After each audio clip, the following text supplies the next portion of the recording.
मदन द्वादशी व्रत का अद्भुत प्रभाव।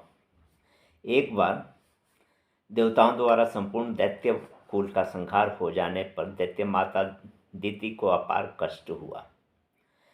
तब वह पृथ्वीलोक में श्यामंत पंचक क्षेत्र आकर सरस्वती नदी के तट पर अपने पति महर्षि कश्यप की आराधना करते हुए भीषण तप में निरत हो गई। उसने ऋषियों की भांति फलाहार, कृच, चांद्रायण आदि व्रतों का पालन और अनुष्ठान करते हुए और वृद्धावस्था के कष्टों एवं संततिहीनता के शोक को एक साथ सहन करते हुए 100 वर्षों तक कठोर तप किया, परंतु उन्हें अभीष्ट सिद्धि नहीं हो सकी।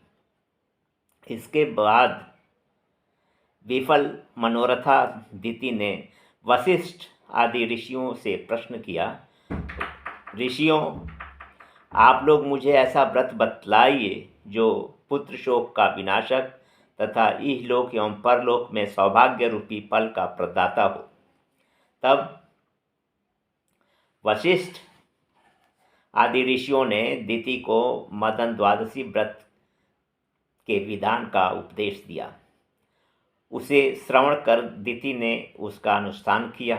उन्होंने नियमानुसार चैत्र शुक्ल पक्ष की द्वादशी तिथि को श्वेत चावल, श्वेत पुष्प, श्वेत चंदन और 2 श्वेत वस्त्रों से अलंकृत एक छिद्र रहित घट की स्थापना की। वह घट विविध खाद्य सामग्री एवं यथाशक्ति सुवर्ण खंड से सुशोभित था।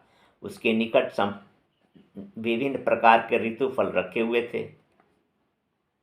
दिति ने घट के ऊपर गुड़ से भरा हुआ तांबे का पात्र रखा और उसके ऊपर कद्री पत्र पर काम और रति की रचना करके गंध, धूप आदि उपचारों से उनकी पूजा की। उस दिन उन्होंने मात्र एक फल का भोजन किया और भूतल पर शयन करते हुए रात्रि व्यतीत की। प्रातःकाल उन्होंने इस घट को ब्राह्मण को दान करके ब्राह्मणों को भोजन कराया और स्वयं भी नमक रहित भोजन किया। उसके पश्चात ब्राह्मणों को दक्षिणा देकर इस मंत्र का पाठ किया। प्रियतामत्र भगवान कामरूपी जनार्दन हृदय सर्वभूतानां य आनंदो अभिधीयते।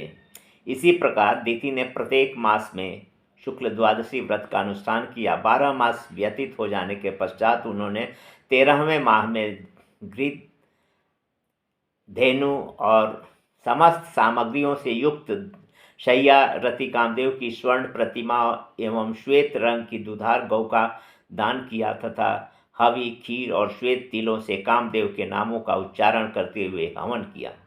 इस प्रकार दिति का अनुष्ठान पूर्ण हो जाने के पश्चात उसके पति महर्षि कश्यप उसके सम्मुख उपस्थित हो गए। उन्होंने दिति को पुनः रूप यौवन संपन्न युवती बना दिया और उससे मनोवांछित वर मांगने को कहा। दिति ने कहा, पतिदेव, मैं एक ऐसा पुत्र चाहती हूँ जो इंद्र और समस्त देवताओं का विनाशक हो।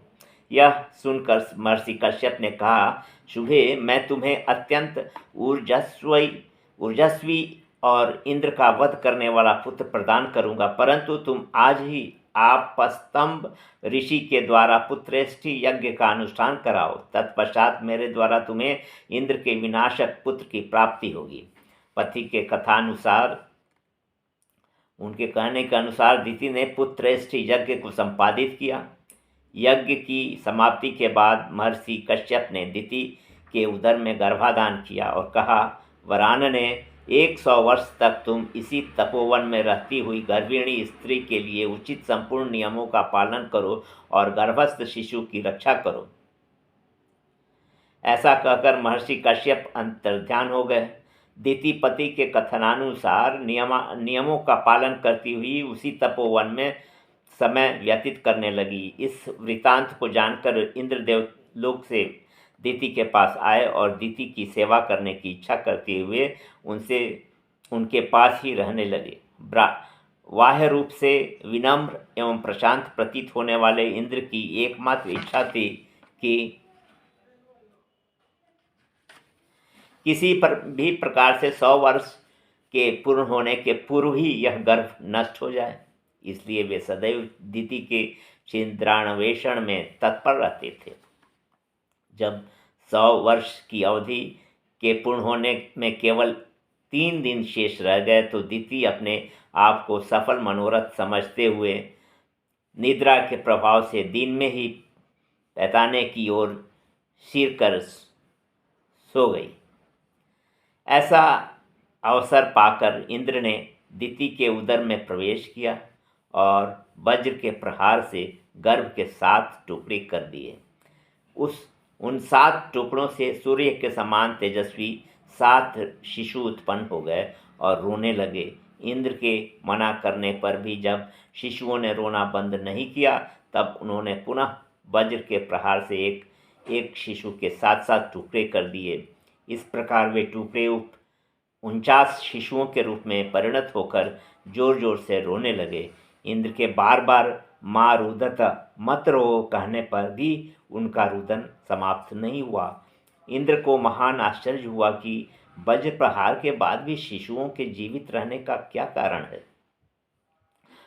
अंततः ध्यान के द्वारा उन्हें यह ज्ञात हुआ कि दिति के द्वारा किए गए मदन द्वादशी व्रत के प्रभाव से ही ये बालक अमर हो चुके हैं और उदर में रहते हुए ही उनकी संख्या 49 हो गई है। यह सोचकर इंद्र दिति के उदर से बाहर निकल आए। उन्होंने अपने कृत्य के लिए दिति से क्षमा मांगी और दिति के गर्भ में स्थित 49 शिशुओं को मरुदगण की संज्ञा देते हुए उन्हें देवताओं के समान बताया और यज्ञों में उनके लिए उचित भाग की व्यवस्था की। फिर ये दिति के पुत्रों को विमान में बैठाकर अपने साथ स्वर्ग ले गए। इस व्रत के अनुष्ठान से कर्ता के संपूर्ण मनोरथ सफलीभूत हो जाते हैं और असंभव भी संभव हो जाता है।